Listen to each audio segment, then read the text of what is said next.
भगवान की नजर में सब एक समान है। क्या तुम्हारी नजर में भगवान एक समान है?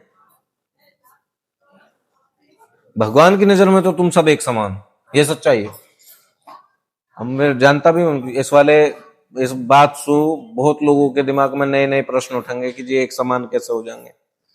नहीं है भगवान की नजर में। एक दरबार में भीतर जाके मत्था टेक रहा है गर्भगृह पे, एक बाहर जाकर के लाइन में खड़ा है, एक बाहर द्वार पे बैठा पेड़ी पे बैठ करके भीख मांग रहा है।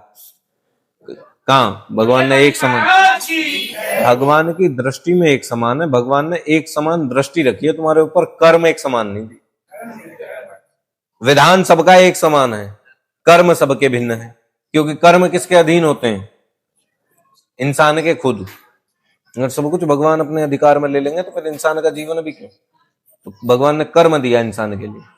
कर्म तुम जिस प्रकार का करोगे उसी प्रकार का वो फल देंगे। जिस प्रकार एक विद्यालय में जब छात्र बैठे हों तो जो गुरु होंगे, जो शिक्षक है, उसकी दृष्टि में सारे छात्र एक समान। कभी सोचा स्कूल में, विद्यालय में एक जैसी ड्रेस यूनिफॉर्म क्यों पहन करके जाते हैं? सबकी एक जैसी ड्रेस क्यों नहीं? जबकि वहां तो अगर अलग अलग है तो अमीर आदमी की बढ़िया वाली होनी चाहिए, गरीबों की अलग होनी चाहिए, संप्रदायों की अलग होनी चाहिए। लेकिन उसके बावजूद भी कभी देख लेना विद्यालयों में एक प्रकार का ड्रेस कोड रहेगा। क्यों? ताकि वहां सब एक समान है। वहां कोई अमीर नहीं, वहां कोई गरीब नहीं, कोई अलग संप्रदाय का नहीं, कोई भिन्न संप्रदाय का नहीं, सब परस्पर है। एक शिक्षक के लिए सभी छात्र हैं, छात्रों के लिए वह सभी शिक्षक हैं, और वो विद्या का मंदिर है ना। इसलिए वैसे ही भगवान की दृष्टि में भी सभी एक समान है। अब आते हैं कर्म के ऊपर निर्भर। शिक्षक तो जितने भी क्लास में, कक्षा में जितने भी बच्चे बैठे होंगे, छात्र बैठे होंगे, तो शिक्षक सभी को एक ही भांति से शिक्षा देते हैं। ऐसा तो नहीं कि इसको ज्यादा बढ़ा दिया, कान में 4 प्रश्न ज्यादा बता दिए, पीछे वाले को कम बता दिए, नहीं ना। वो तो एक बोर्ड पर सबके लिए लिखते हैं, सबको एक दृष्टि से एक जैसा दिखता है, नहीं, सबको एक समान उसका उत्तर बताते हैं, एक समान उसका अर्थ बताते हैं। लेकिन उसके बावजूद भी जब परीक्षा होती है तो क्या अंक सबके परस्पर आते हैं? जब परिणाम आता है तो परिणाम में अंक सबके परस्पर क्यों नहीं आते? जब शिक्षक सबको समान अध्याय पढ़ा रहे हैं, समान प्रश्न का उत्तर दे रहे हैं, समान अर्थ समझा रहे हैं, सब कुछ समानता से शिक्षा दी जा रही है, तो जिस समय परीक्षा होगी, परीक्षा के बाद परिणाम आएगा, तो परिणाम के बाद में जब जो अंक आएंगे वो सबके भिन्न होंगे। देख लेना, समान अंक किसी के नहीं हो सकते, किसी के बहुत अधिक, किसी के कम, कोई बिल्कुल बाहर। क्यों? क्योंकि वो परिणाम उन छात्रों के कर्म के ऊपर निर्भर करता है। उन्होंने जिस कर्मावली से वो सीखा होगा, जिस कर्मावली से वो लिखा होगा, उसी के अनुसार उनका परिणाम निर्धारित हुआ होगा। अब वैसे ही भगवान ने विधान सबको परस्पर दिए हैं, सबको अधिकार परस्पर दिए हैं, कर्म उनके अधिकार में दे दिए हैं। अब जैसा तुम कर्म करोगे फल वैसा मिलेगा। उत्तम दर्जे का कर्म करोगे तो उत्तम ख्याति पाओगे, निम्नतम दर्जे का कर्म करोगे तो निम्नतम ख्याति पाओगे। तो कर्म के ऊपर निर्भर करता है ना। सीधी सी बात, सच्चाई क्या है? हम भगवान से अपेक्षा रखते हैं बहुत ज्यादा। हमें भगवान ये दे दे, हमें भगवान वो दे दे, हर चीज भगवान से मांगेंगे। लेकिन सोचने वाली बात है, तुम भगवान को क्या दे रहे हो? अब कहोगे भगवान को हम क्या दे सकते हैं जी, भगवान ने तो खुद हमें बहुत कुछ दे रखा है, देने वाले तो भगवान है, हम क्या है? सच्चाई बिल्कुल देने वाले भगवान है। वे इंसान के हाथ में कुछ नहीं कि भगवान को दे पाए, लेकिन हाँ एक चीज इंसान के हाथ में है, क्या? भाव है। जब व्यक्ति भाव ही नहीं दे सकता तो भगवान पे अधिकार किस बात का? बताओ। एक छोटा सा नवजात शिशु भी अपने मां के लिए भाव रखता, तो हम क्यों भी भाव नहीं रख सकते? हमारे भाव हैं कि हम भगवान को कुछ भी उल्टा सीधा बोल जाएं। व्यक्ति के अधिकार में आता कर्म, हम भगवान के लिए कुछ भी बोल जाते हैं। छोटा सा दुख आया, भगवान को दोष देना शुरू कर दिया। सुख आया तो भूल गए, नहीं, थोड़ा सा दुख आया, भगवान तूने ये क्या कर दिया। बारिश ना हो रही तो दोष भगवान का, बारिश हो जाए तो इतनी क्यों हो गई है। तुमने कभी ये नहीं सोचा कि हमने भगवान के अनुरूप जो प्रकृति ने, भगवान ने प्राकृतिक चीजें हमें दी हैं, जो आवरण हमें दिया है, जो पर्यावरण हमें दिया है, उसके साथ हम कितना खिलवाड़ कर रहे हैं, उस पर एक बार ध्यान नहीं गया।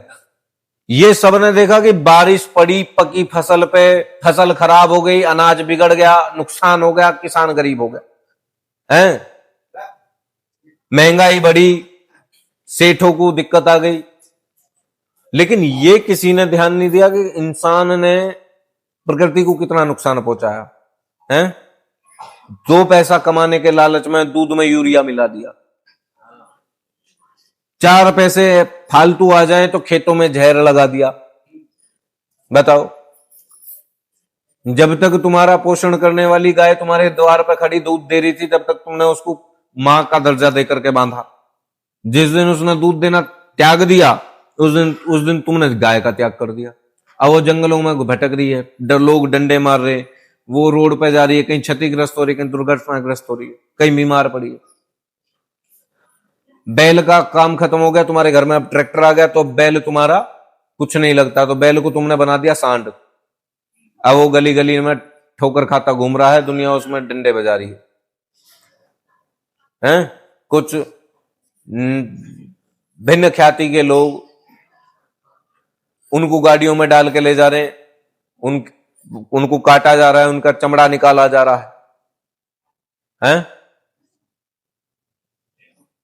हिंदू लोग क्या कर रहे हैं, वीडियो बना रहे हैं। कर्म क्या कर रहे हैं, कुछ नहीं, बस सरकार जिम्मेदार है। गाय रोड पे घूम रही है, उसकी जिम्मेदार कौन, सरकार। बैल रोड पे घूम रहे हैं, उसके जिम्मेदार कौन, सरकार। कसाई उठा करके लेके जा रहे हैं जबरन, और उनके शरीर को काट करके उनके मांस को बेचा जा रहा है, उसका जिम्मेदार कौन, सरकार। नहीं, गौ हत्या हो रही है, उसकी जिम्मेदार कौन, सरकार। तुम काहे के लिए जिंदा हो, तुम भी सरकार के यहां चले जाओ, सरकारों के मंत्रियों के घर के बाहर जाकर के अपना डेरा गिर लो, वहीं 2 रोटी मिल जाए करेंगी भीख में तुम्हें भी। तुम यहां काहे के लिए बैठे हो, जिंदा क्यों हो। अगर हर कुछ सरकार ही करेगी तो तुम किस लिए बने हो। कुछ कर्म तुम्हें खुद बनाने होंगे, कुछ कर्म तुम्हें खुद करने होंगे। कोई गौ हत्या कोई सी भी सरकार नहीं रोक सकती। गौ हत्या रोकनी है तो हमें कुछ करना होगा, और क्या करना होगा। हर दरवाजे पर गाय बंधना शुरू हो जाए तो गौ कटना बंद हो जाए। गौ छोड़ने वालों से ज्यादा गौ पालने वाले इकट्ठे हो जाओ, छोड़ने लायक बचेंगी नहीं। क्यों, हमने कई बार बोला है, गौ हत्या का एक उपाय, एक हिंदू एक गाय। क्यों जी, गौ हत्या का एक उपाय, एक हिंदू एक गाय। एक हिंदू पे एक गाय छोड़ दो। बांध रहा गया तो गाय सच्चाई है, सच्चाई है। हाँ? अच्छा, खाती क्या है बेचारी, हरी घास डाल दो ला करके खा ले, वो बहुत बड़ा खर्चा भी नहीं, पर नहीं बांध सकते हैं ना, हम नहीं बांध सकते। हम हर काम कर सकते हैं, लेकिन गाय बांधना हमारी स्तर से नीचे है। उसमें क्या है कि हम अमीर कैसे लगेंगे फिर। अगर हमारे दरवाजे पर गाय बंधगी, वो गोबर करेगी, गंदगी होगी, और गोबर करेगी तो फिर लोग हमें गरीब कहेंगे, अनपढ़ कहेंगे। ठीक है, तो अपनी वैभवता पढ़े लिखे वालों में अपनी गणना करवानी है, तो फिर तो पढ़े लिखे जैसा बनना पड़ेगा, फ्लैट में रहना होगा, फिर ये बहाना मारना होगा हमारे पास तो जगह ही नहीं है गुरु। गौशाला में तो है, गौशाला में जितनी गाय है, एक गाय का खर्चा उठा लो, वर्ष में जितना वो चारा खाते उतने चारे का अनुदान दिया। गौशालाओं की व्यवस्थाएं अच्छी होंगी तो ऑटोमेटिकली और गाय अपने पास बढ़ा लेंगे। गौशालाओं में जिम्मेदारी बढ़ा दो कि एक भी गाय बीमार हुई, कम हुई या भूखी मरी तो उस पर कार्रवाई हो। अपने आप सेवा व्यवस्था बढ़ती चली जाएगी। सिर्फ अनुदान देना ही गौ रक्षा का उपाय नहीं है। अनुदान देने के बाद उस अनुदान का सही प्रयोग हो रहा है या नहीं हो रहा, उसका निरीक्षण करना भी एक हिंदू का कर्तव्य बनता है। हमारे भगवानों को कोई गाली दे करके जा रहा हो, कोई अपशब्द कह के जा रहा हो, कोई उल्टा सीधा बोल करके जा रहा हो, हम चुप सुन करके हाँ भगवान देखेंगे अपने आप, तो तुम काहे के लिए बने हो? कल को तुम्हारी माँ के लिए, तुम्हारे लिए कोई कुशब्द कहे, तुम्हारी पत्नी बहन के लिए कुशब्द कहे, तुम्हारे बाप के लिए कुशब्द कहे, तो फिर वो भी सुन करके घर में आ जाना, उसके लिए भी मत लड़ना किसी। क्यों? क्योंकि जो तुम्हें जन्म दे करके चला रहा है जीवन भर, जिसमें पूरे ब्रह्मांड का जो मालिक बैठा हुआ है, जब उसके लिए सुने गए कुछ शब्दों के लिए तुम शांत बैठे हो, तो फिर तो तुम्हारी बहन, बेटियां, मां, इनके साथ होने वाले समस्त दुराचारों का विरोध करना भी बंद कर दो। क्योंकि जब तुम धर्म के लिए नपुंसक बन सकते हो, तो तुम परिवार के लिए भी नपुंसक बन सकते हो, और बने हुए हो। आज किसी भी बहन बेटी के साथ कोई भी दुराचार होता तो तुम हथियार की जगह उठाते हो मोमबत्ती। क्यों? 15 दिन वो मोमबत्ती का सांग चलेगा, 16वें दिन सब भूल जाएंगे, फिर तारीख पर तारीख लगती रहेंगी, वो परिवार पीड़ित होता रहेगा, परेशान होता रहेगा, न्याय कभी मिला मिला ना भी मिला, सिर्फ लोग भूल जाते हैं, कोई किसी का याद नहीं रखता, क्योंकि आवाज उठाने की क्षमता नहीं किसी में। सरकारों को भी पता है ज्यादा से ज्यादा कितने ही दिन बैठ करके उपद्रव कर लेंगे, 10 दिन, हफ्ता, 2 हफ्ता, उससे ज्यादा नहीं। क्योंकि निरंतर एकजुटता सबको पता है, हर सरकार को पता है कि हिंदुओं में एकजुटता ना थी ना है, और ना ही भविष्य में हो सकती। और अगर ये एकजुट हो जाए तो धर्म के लिए बोलने वाला कोई भी विरोधी शब्द, चाहे वो किसी अपने संप्रदाय का है, किसी अन्य संप्रदाय का है, अपने धर्म का है, कोई बाहर का है, अपराधी अपराधी होता है। चाहे वो सरकार का हिस्सा है, चाहे वो न्याय का हिस्सा है, न्यायालय का हिस्सा है, चाहे वो समाज का हिस्सा है, चाहे वो कुछ नहीं है। अगर किसी ने हमारे धर्म के ऊपर, हमारे बहन के ऊपर, बेटी के ऊपर, मां के ऊपर, परिवार के ऊपर या सभ्यता के ऊपर किसी भी प्रकार का कोई अंकुश लगाया है, तो उसका उत्तर देना हमारा परम कर्तव्य है। हालांकि हमें नहीं बोलना चाहिए, पर अभी एक सुनने में आया था, कोई न्यायाधीश हैं, तो उन्होंने भगवान विष्णु के लिए कोई टिप्पणी करी, वहां खड़े हुए वकील ने उठा करके जूता फेंक दिया, जूता मारा जज साहब को फेंक करके। नहीं तो उसने अपना कर्म करा। सोचो, हजारों की भीड़ में एक ने हिम्मत दिखाई, बाकी लोग क्या कर रहे थे? बाकी लोग बैठ करके तमाशा देख रहे थे, वीडियो बना रहे थे। ओह वेरी गुड, ये भी जरूरी है। हमें फिर पूछा किसी से, मैंने क्या कहा था जज साहब ने ऐसा जो इतने क्षुब्ध हो गए? बोले कुछ नहीं, जज साहब ने कहा था कोई भगवान विष्णु का बहुत पुराना मंदिर है, मुगल आए तो उन्होंने उस भगवान विष्णु के जो प्रतिमा है उसके सर को तोड़ दिया, तो बहुत साल से वो ऐसे ही चला आ रहा है, तो उसमें अर्जी लगाई सुप्रीम कोर्ट में कि उस मूर्ति का पुनः नवनिर्माण होना चाहिए। जज साहब ने कह दिया तुम्हारे भगवान विष्णु में अगर इतनी शक्ति है तो अपने सर की रक्षा स्वयं कर लेंगे। और उसने जूता मारा वकील साहब ने। अब पूरे देश में हाहाकार हुआ। हमसे पूछ रहे परसों बैठ करके तुम्हारा क्या कहना है जी इसका? मैं कोई बात नहीं, कुछ क्या कहना है, जब जज साहब के अकॉर्डिंग भगवान विष्णु अपने सर की स्वयं रक्षा कर सकते हैं, तो अब जज साहब ही काहे को रो रहे हैं, अपने सर की रक्षा जज साहब भी कर लेते। भगवान विष्णु तो फिर भी एक प्रतिमा में बैठे हैं, तुम्हारे तो हाथ पांव सब कुछ चल रहे थे, तुम काहे नहीं कर पाए अपने सर की रक्षा? क्यों? वहां तो बहुत सारे आक्रमणकारी पहुंचे थे, तुम्हारे पास तो सिर्फ एक 700 रुपए का जूता ही पहुंचा है। तो विरोध करना सीखो, विरोध के पीछे ही विकास की गंगा बहती। विरोध हर चीज का नहीं, जो गलत है वो उसको गलत कहना चाहिए, है ना। हर किसी इंसान के सामने ज्यादा नतमस्तक होना हानिकारक है, बहुत ज्यादा हानिकारक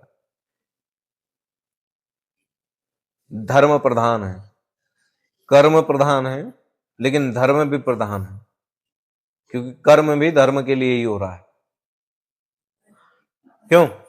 स्वयं के लिए अगर होता तो भगवान इतनी बुद्धिमान भगवान इंसान को इतना बुद्धिमान थोड़ी बनाते। अगर खाना पहनना सोना और भोग करना ही जीवन है तो भगवान तुम्हें जानवर ही बना देते, क्योंकि ये चारों काम तो जानवर भी कर ही रहा है। फिर तुम्हें इतना बुद्धिमान बना करके इतनी संस्कार देने की जरूरत नहीं थी। लेकिन इतना बुद्धिमता और इतने संस्कार तुम्हें परोसे गए हैं तो खाने पहनने सोने या भोग करने के लिए नहीं, इसके आगे भी बहुत कुछ है। उन नैतिक चीजों पर अपना ध्यान दो और अपनी सभ्यताओं को आगे बढ़ाओ। यही हमारा निवेदन भी है और यही हमारी कथनी भी। ठीक है। अब जज साहब ने अपना कर्म किया, वकील साहब ने अपना कर्म किया, लोगों ने अपना कर्म किया, वही वाली कहानी है, जाकी रही भावना जैसे प्रभु मुहूर्त देखी इतने तैसी, है ना। आवश्यक नहीं कि नास्तिक है तो बिल्कुल ही धर्म विरोधी, नहीं। नास्तिक का अर्थ ये नहीं, नास्तिक किसी का विरोध नहीं करता, नास्तिक बस मानना छोड़ देता है। नास्तिक कभी विरोध ही नहीं करता, विरोध करते मूर्ख या विरोध करता ज्ञानी, दो ही लोग विरोध करते। मूर्ख विरोध करेगा बिना तर्क के और ज्ञानी विरोध करेगा तर्क से ही। और ज्ञानी सिर्फ उन्हीं चीजों का विरोध करेगा जो विरोध करने लायक है, हर चीज का विरोध नहीं करेगा। बोलिए त्रिलोकी महाराज की।